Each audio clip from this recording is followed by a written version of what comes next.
Bienvenue, Monsieur le Président Félix Tshisekedi. Vous êtes président de la République démocratique du Congo. Nous vous accueillons dans ces studios de Radio Vatican.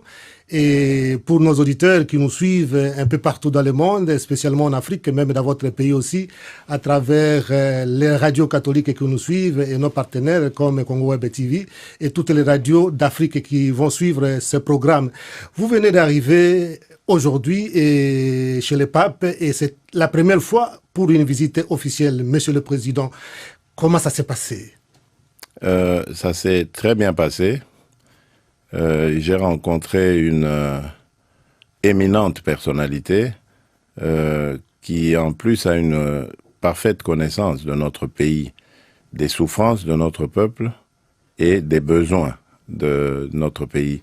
C'est vraiment un acte que je vais garder en mémoire tout le reste de ma vie parce que c'était vraiment un moment très particulier.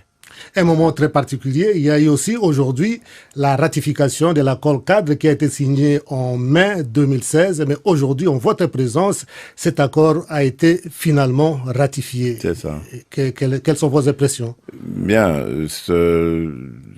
cet acte est justement une façon de sceller un rapprochement entre l'Église catholique et l'État. Pour moi, c'est aussi symbolique de ce que le rôle de l'Église catholique doit être en République démocratique du Congo. Vous savez que depuis des années, l'Église catholique a joué un rôle prépondérant dans la vie politique, dans la vie sociale aussi, culturelle et autres. Et je pense que en signant cette ratification, cet accord cadre, je pense que c'est symbolique de ce que désormais seront les relations entre l'Église catholique et l'État congolais. Quand vous êtes passé ici au mois d'octobre, Monsieur le Président, pour assister au cardinalat de l'archevêque de Kinshasa, Fridolin Ambongo, vous aviez dit qu'on rencontrera rapidement le président. Vous l'avez invité pour visiter votre pays, la République démocratique du Congo. Vous avez encore réitéré cette demande cette fois-ci? Le pape, vous l'avez dit. Le pape, oui. Oui, absolument, oui. Cette fois, je l'ai fait de manière officielle, étant donné le caractère officiel de la rencontre. Et j'ai promis même de faire suivre une invitation écrite et officielle. Et j'ai vu sur le visage de sa sainteté, le pape François, une joie immense. Et il a dit, il a exprimé aussi la joie qui sera la sienne de venir en République démocratique du Congo. Et j'ai souhaité que ce soit en 2021, année où, si tout va bien, j'exercerai la présidence de l'Union africaine. Et donc, à ce moment-là, ce serait une grande année pour la République démocratique du Congo de recevoir le Saint-Père. Il y a, dans notre dernière interview, vous aviez dit que vous préférez qu'on vous appelle Fachi. Et maintenant, on a ajouté Fachi Béton. Il y a un sens à cela, Monsieur le Président? Bon, je ne sais pas, il faut demander à ceux qui m'ont affublé de ce sobriquet. Je crois que c'était en rapport avec les travaux du programme d'urgence des 100 jours, suivant mon arrivée à la tête du pays. C'est affectif, mais je crois que ici, le plus important, c'est de continuer dans le sens du travail pour le peuple, pour le pays, parce qu'il y a beaucoup de besoins auxquels il faut répondre. Faisons un petit tour de votre pays. On profite de l'occasion que vous êtes là, un petit tour. En commençant d'abord par la situation dans l'Est des pays, qui est toujours un peu sous la menace des milices, sous la menace des groupes armés. Maintenant, il y a un pas en avant avec les forces armées de votre pays. Absolument. Il y a aussi le problème d'Ebola qui se calme. Et comment va la situation à l'Est du pays? Oui, je crois qu'il y a vraiment une note d'espoir. D'abord, par rapport à la sécurité de nos populations, surtout au Grand Nord, à Béni. où nous avions été envahis par un groupe armé qui a en plus fait allégeance à l'État islamique, à Daesh, le groupe des ADF-MTM, que nous avons combattu de la manière la plus dure qui soit, et ce n'est pas terminé. Ici, je voudrais saisir l'occasion pour rendre un vibrant hommage à nos forces armées de la République que l'on a souvent vilipendées, parfois à tort, souvent même à tort, et dont on ignore vraiment la bravoure. J'étais aussi de ceux qui ignoraient les faits, les grands faits de notre armée, et depuis que je suis à la tête de ce pays, je m'en suis rendu compte et je me suis juré de tout faire pour que nos forces armées, celles qui protègent notre territoire, nos vies, à nous, Congolaises et Congolais, tout faire pour que leurs conditions de vie soient améliorées. Et c'est ce que je fais, c'est pour cela que j'ai lancé cette offensive en essayant de mettre toutes les meilleures conditions qui soient, bien que on n'y est pas encore vraiment, mais au moins ce sont de braves citoyens qui ont de manière admirable mis en déroute l'ennemi, et ça va continuer parce qu'il y a encore quelques poches, mais sinon de ce côté-là les nouvelles sont bonnes. Idem pour le problème de la fièvre à virus Ebola, qui est en voie d'éradication. Grâce au savoir-faire d'un fils du pays, là également, le docteur Jean-Jacques Mouyembe, qui s'est de manière admirable déployé avec son équipe pour lutter contre ce fléau. Aujourd'hui, nous pouvons dire avec satisfaction que la maladie a vraiment reculé et elle est en voie de disparaître. Une autre bataille pour vous, Monsieur le Président, c'est la gratuité de l'enseignement. Où en est-on ? La gratuité, ça va, elle prend, elle a déjà pris effet, elle est en pratique. L'avantage de cela, c'est que nous avons cette année, rien que cette année, enregistré sur l'ensemble du territoire national plus de 2,5 millions d'enfants qui sont retournés à l'école, qui étaient en dehors du circuit scolaire. Plus de 2,5 millions selon les chiffres, à mon avis, ça doit être même plus. L'inconvénient, évidemment, c'est que nous n'avons pas suffisamment d'établissements pour absorber cette masse, et on trouve maintenant des classes qui sont en surabondance d'élèves.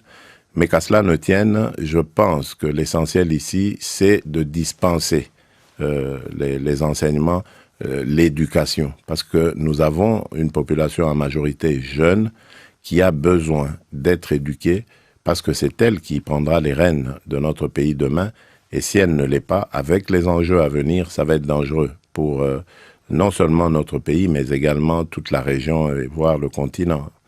Et donc, pour nous, c'est une priorité des priorités. L'enseignement gratuit, ça, nous allons continuer. Nous avons des difficultés, mais l'espoir ici, c'est que c'est un message qui a été entendu, surtout dans les institutions financières internationales, et lesquelles d'ailleurs se sont promises de nous accompagner dans ces efforts.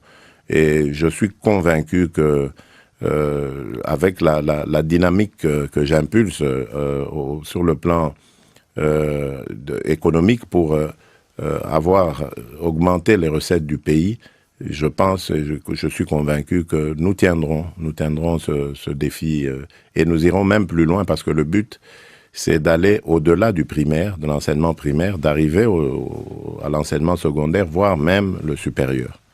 Avec les changements que vous apportez dans votre pays, et les gens se demandent aussi à quand la fin de GoPass et à quoi sert cet argent.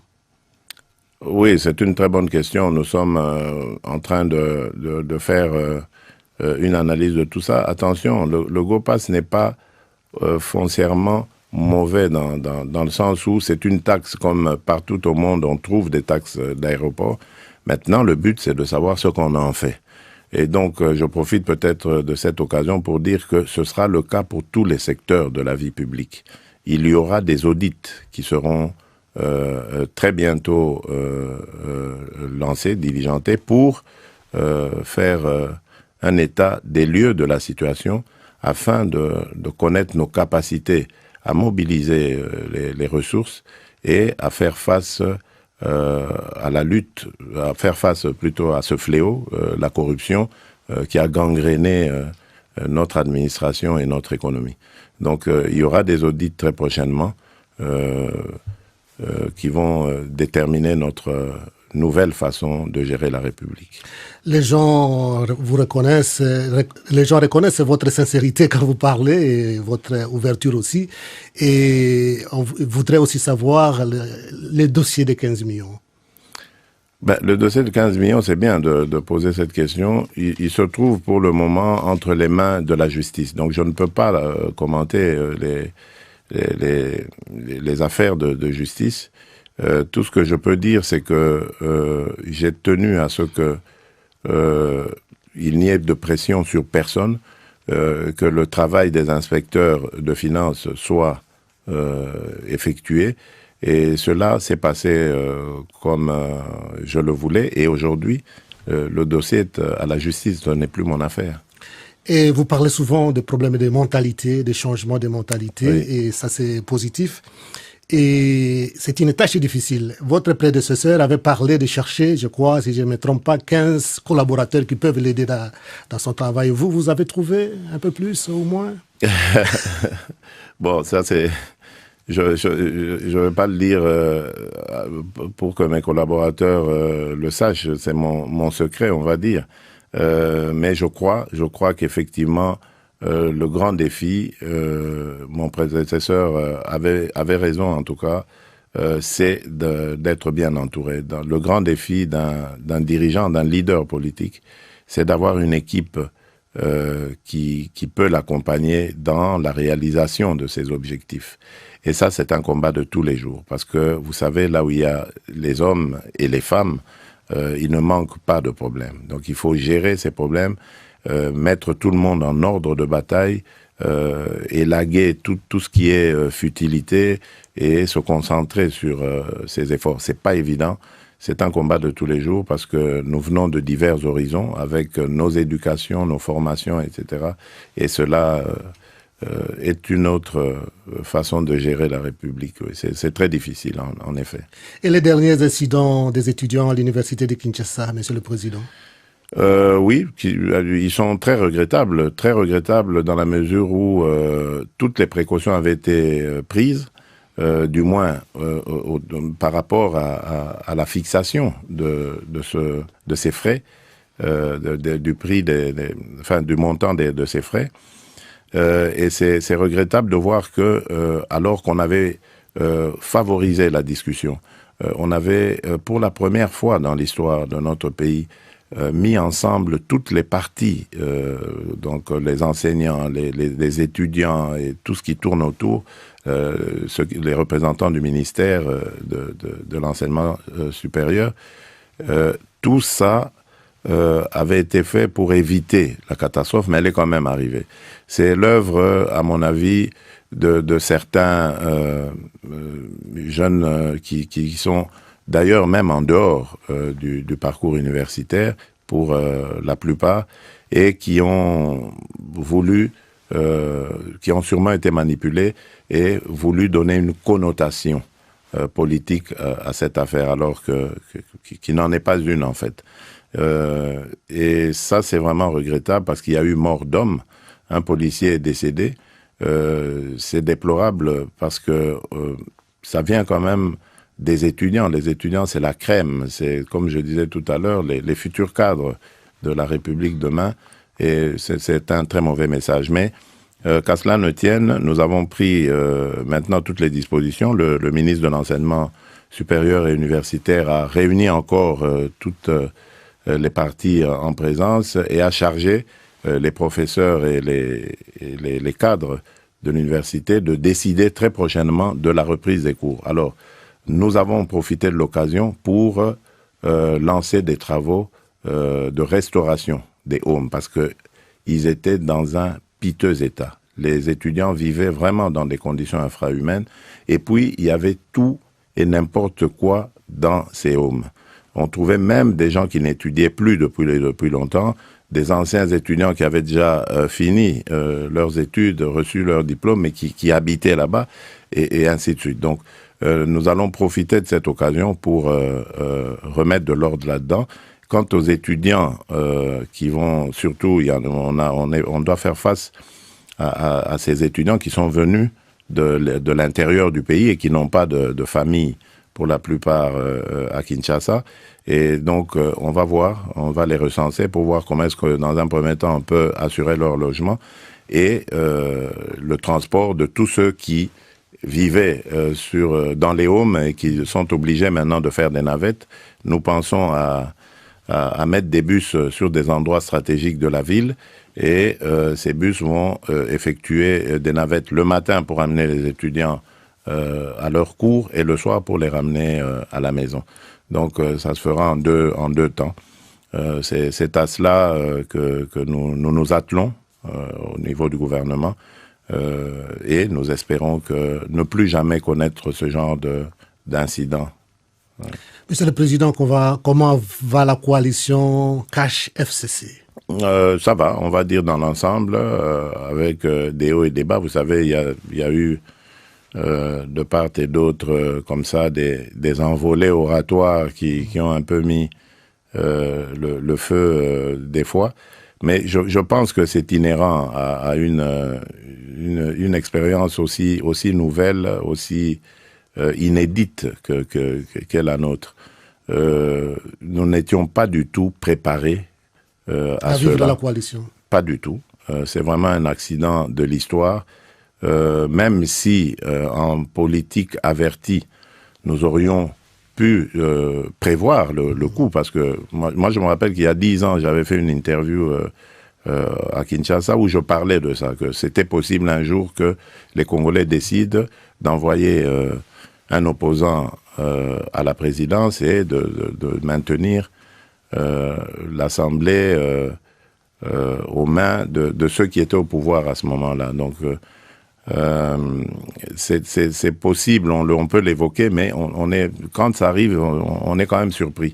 Donc c'est une nouvelle expérience dans la vie politique de notre pays et nous sommes en train de la vivre avec évidemment ses hauts et ses bas. Donc ça, l'essentiel, c'est de ne pas perdre l'objectif premier qui est le service à notre peuple. Et d'assurer la paix, la sécurité sur l'ensemble du territoire et de tous les jours se battre pour l'amélioration de la qualité de vie de nos concitoyens. Moi, c'est ça qui m'importe le plus et je ne vois personne, que ce soit au sein de la coalition ou ailleurs, m'empêcher de remplir cette mission. De servir votre peuple. Et s'il fallait, c'est une question qui me vient comme ça, Monsieur le Président, s'il fallait choisir entre la coalition et le peuple d'abord? Ah, le peuple d'abord, forcément, toujours. Ça, c'est pour ça que je suis là, c'est pour ça que j'existe, c'est pour ça que je suis en politique. C'est pour servir mon peuple, servir mon pays, faire de ce pays le leader qu'il mérite d'être. La République démocratique du Congo, moi je suis convaincu, est un pays béni, qui a un grand peuple et ce peuple mérite un meilleur sort que celui qu'il vit en ce moment. Et je crois qu'aujourd'hui, nous sommes tous d'accord qu'il faut faire quelque chose pour ce peuple et nous y travaillons. Le 30 juin de cette année, votre pays, la République démocratique du Congo, va accomplir 60 ans d'indépendance. Oui. Quel Congo arrive à 60 ans d'indépendance et que comptez-vous faire, Monsieur le Président? Bon, évidemment, les préparatifs, les réflexions ont déjà commencé. Il faut très bientôt, on va installer le comité organisateur des festivités. Mais le bilan que je peux en faire après 60 ans, c'est que, très sincèrement, moi je pense que nous avons un peuple qui est arrivé aujourd'hui à maturité.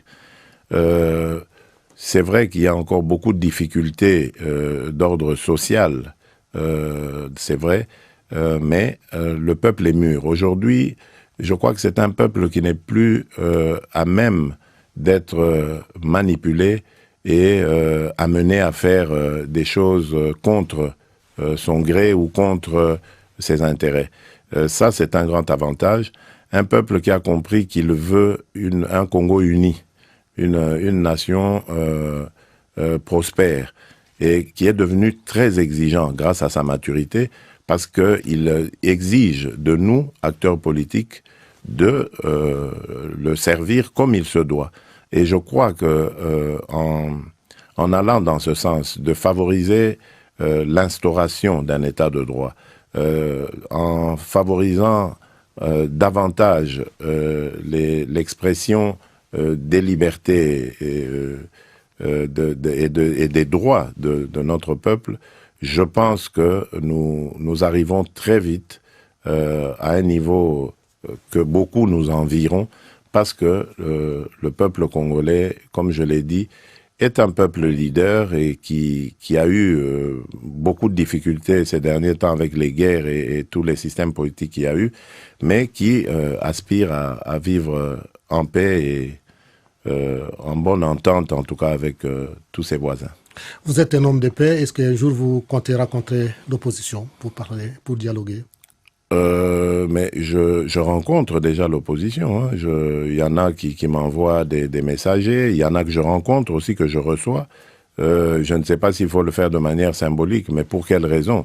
Je crois qu'en garantissant déjà les droits et les libertés de chacun, j'ai déjà rencontré leurs desiderata. Pour le reste, je leur souhaite bonne chance dans leur évolution.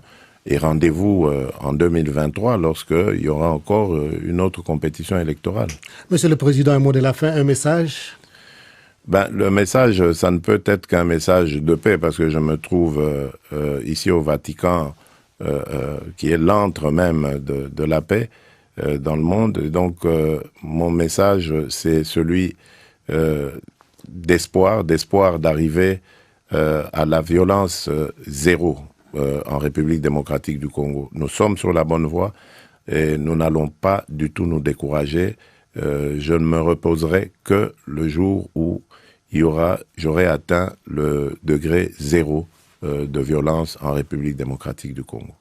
Monsieur le Président, c'était un honneur pour nous de vous recevoir ici et il ne vous reste plus qu'à vous remercier. Si vous pouvez juste dire un petit mot, envoyer une salutation à votre peuple qui nous suit à travers Radio Vatican en une langue locale et on aura fini. Oui, bana mboka, bana Congo, naza ne sengo, ya koyebisa bino ke mokonzi wa Vatican, Papa wa Roma, auti koyamba ngai, ayambinga ne sengo, alakisi nga te ayebi makambo nyonso, makambo maso ezali koleka na Congo, ayebi bapasi na biso, ayebi minyoko na biso, pe atondi bino botondi pona maemanso bozali kotombela ye, pe alaki biso aya kotala biso na 2021 na Congo. E tikali kaka nde na komela ye mokanda, bongo sima akoka koya kotala biso.